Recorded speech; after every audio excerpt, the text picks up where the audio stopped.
Welcome to my series of basketball videos where I'll be comparing various NBA grades against each other. I'm doing this because I find that a lot of the basketball videos comparing players on YouTube are too focused on the big names, and sometimes compare players from different positions.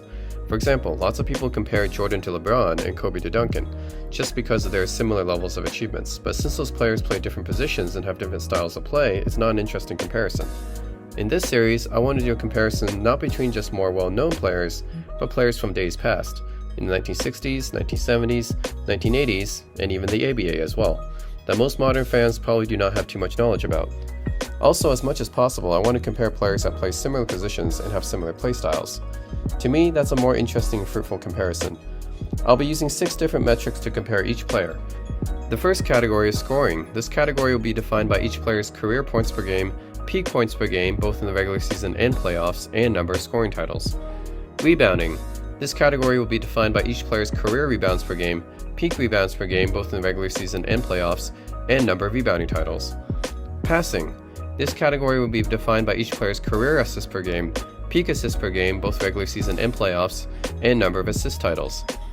Efficiency and advanced metrics. This category will be defined by each player's career true shooting percentage per and win shares per 48, both in the regular season and playoffs.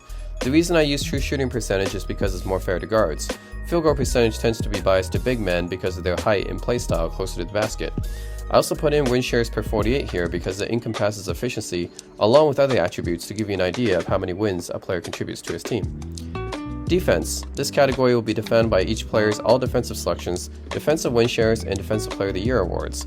The reason I'm not using blocks and steals in this comparison is because I want to compare the achievements of older players that modern fans might not have too much knowledge about, and players in the 1960s and early 1970s do not have steals and blocks tracked. Awards. This category will be defined by All-Star appearances, All-NBA selections, MVPs, Finals MVPs, and championships as the first, second, or third best player.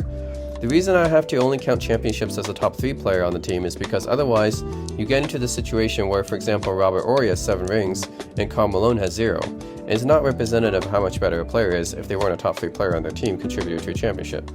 I know including All-Star selections is a little bit controversial because it's fan voted, but ultimately this is what the Hall of Fame uses in their criteria to induct a player, as unfair as it sounds. Also, I'll be including ABA stats and awards and using them as equivalent to their respective NBA stats and awards. The only one that's different about the ABA is that instead of Finals MVP, they have Playoffs MVP, which honestly is a better idea than Finals MVP since it accounts for the whole playoffs, but just to keep it simple, I'll be referring to the ABA Playoffs MVP as Finals MVP here. Also, no All-NBA third team selections are counted, because All-NBA third teams weren't added until the late 80s, which is unfair to older players. Also, I'm not using any career total stats because that's a longevity thing. For example, no one would say that Carmelo was a better scorer than Michael Jordan, even though he has more total points. And of course, this is only going to be my opinion from comparing the available metrics, since I have not watched most of these players live, or even been born when some of these players have been playing. And to keep it fair, I'm judging them based on how they did in their own era. No time travel or what if this NBA player played in today's era or the 1960s, none of that. I'll be strictly basing their stats and accomplishments within their own era against that era's competition, which makes the most sense to me. So I hope you guys enjoy this comparison video and hopefully learn something new from it.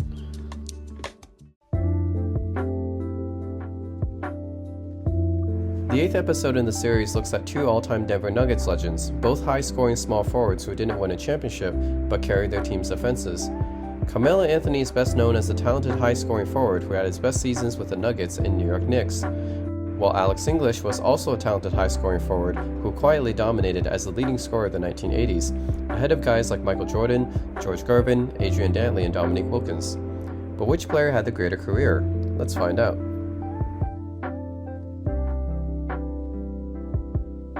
In this category, both players were known to be high-scoring dynamos and 2 of the best at their position at doing it.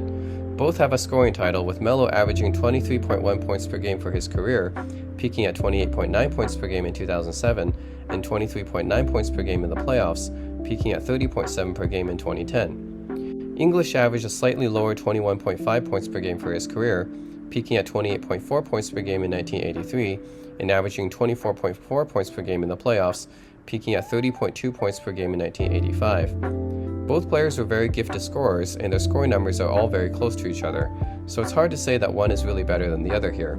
I'll have to put this category as a tie.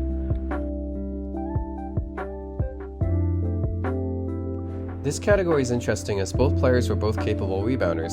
Melo averaged 6.4 rebounds per game for his career, peaking at 8.1 per game in 2014, and 7 rebounds per game in the playoffs, peaking at 10.3 per game in 2011. English averaged 5.5 rebounds per game for his career, also peaking at 8.1 per game in 1979, and 5.5 boards per game in the playoffs, peaking at 8 per game in 1984. This category seems very close, but Melo's average is slightly higher, almost averaging one more rebound than English for his career, so just based on that slight margin, I'll give this category to Melo. This category is also interesting as both players were quite average passers for their position, but nothing bordering on what one would call a point forward. Melo averaged 2.8 assists per game for his career, peaking at 4.2 per game in 2016, and 2.5 assists per game in the playoffs, peaking at 4.8 per game in 2011. English averaged 3.6 assists per game for his career, peaking at 5.3 in 1982, and 4.3 assists per game in the playoffs, peaking at 6 per game in 1983. Neither were known for their playmaking, but English's averages consistently higher assists per game by a small margin compared to Melo. But it's enough for me to give him the edge here, so this category will go to Alex English.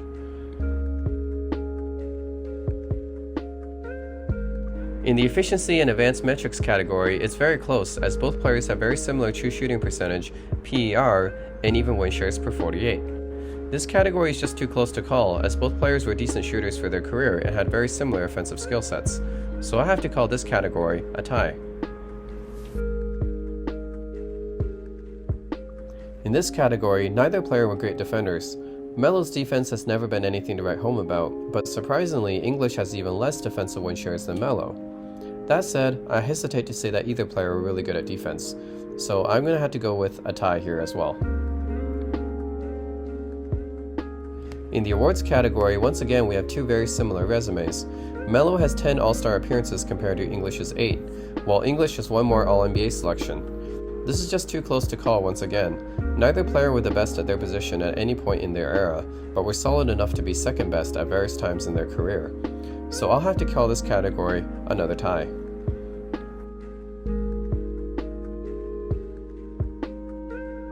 So when all the categories are summed up, Melo has the advantage in rebounding, while English takes the passing category and the rest are a tie. Now this is the first time in this video series that it's been so close that we have the overall score being a tie, so if I had to choose as a tiebreaker who is going to win, I would say Melo by a very slight hair just because of his very slight edge in scoring and defensive win shares. Carmelo Anthony will end his career much like Alex English, well known for his scoring and virtually little else. Neither have a championship, which could be attributed to neither player playing with a great supporting cast during their careers, but unfortunately that's just how basketball is sometimes. Some players are gifted with better teammates than others. Anyways, I hope you guys enjoyed this video. Thanks for watching, be sure to like and subscribe, and stay tuned for the next comparison video.